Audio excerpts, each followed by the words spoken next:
Valentine's Day is tomorrow, and everyone is making last-minute reservations and buying heart-shaped candy for the ones they love. According to the National Retail Federation, more than $4 million will be spent on jewelry this year for the holiday.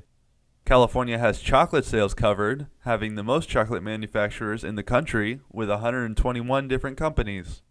People planning on going out for a romantic dinner will have plenty of options in the Bay Area, with many great restaurants offering Valentine's Day specials. We went out and asked a couple of Bay Area residents about their plans for the holiday weekend. You know, I did a quick shop to Costco, picked up some chocolates. You gotta have chocolates Valentine's Day, and little gifts and little things to put in my daughter's goodie bag and my little babies, and visiting family. So it's gonna be a fun one. Staying home and having the house to myself because the fam's going rock climbing. For those looking for a more silly way to celebrate, there's the annual Valentine's Day pillow fight at Justin Herman Plaza in San Francisco. Ibing He, John Berge, ICN, San Francisco. China has set mandatory energy saving standards for buildings, hoping to make the country greener by 2015. All new government-invested buildings will follow the standard, and existing buildings will be renovated. By 2014, these rules will also be applied to affordable housing projects and public constructions with an area of more than 20,000 square meters in a single building. Meeting the minimum requirements for green buildings should only cost about 50 yuan per square meter.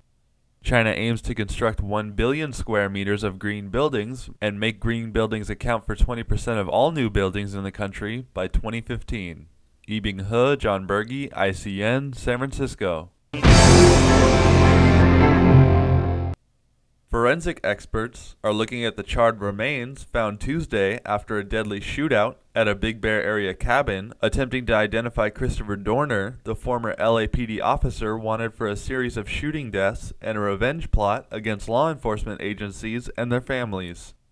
The shootout killed a San Bernardino County Sheriff's deputy and wounded another.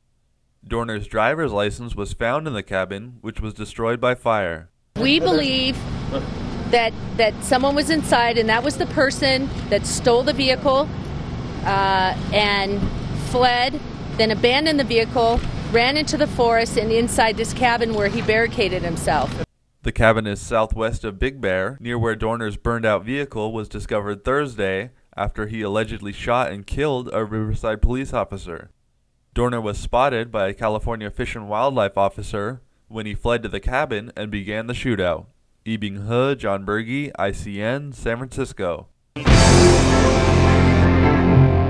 The Chinese city of Shenzhen is seeing a surge in the housing market, with real estate figures showing the strongest sales in 43 months. Developers sold out 568,500 square meters of new commercial housing, according to the Municipal Commission of Urban Planning. The average price of homes in the city has risen 8.4% month-on-month to almost 20,000 yuan per square meter. The housing market started a strong recovery in May last year after the once subdued demand returned to market amid expectations that the housing prices would rise following the central bank's twice lending rate cuts. Ibing He, Joanne Yang, ICN, San Francisco. Midway through President Barack Obama's State of the Union speech Tuesday came an unexpected mention of tech company Apple. Caterpillar is bringing jobs back from Japan. Ford is bringing jobs back from Mexico. And this year, Apple will start making Macs in America again. Company CEO Tim Cook was in the crowd for the speech and could be seen smiling. The news that Apple would begin manufacturing some of its Macintosh computers in the United States came last year in December when Cook said that the company will invest $100 million into contracts with U.S. manufacturers. Job creation in the country is a key part of the president's second-term agenda, so the move to mention Apple plays right into his strategy.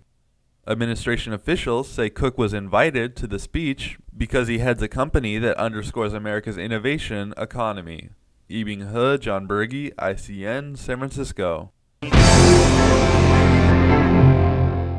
Fares for the Bay Area BART train should be going up soon, but it looks like the rates still won't be as bad as gas prices. BART officials this week unveiled a proposal to raise fares 5.2% next year, increasing the average fare about 16 cents. The transit system staff say that the fare increase is based on inflation and would generate about $17 million in new revenue in the first year. Additional fare hikes have also been proposed for 2016, 2018, and 2020, also tied to inflation.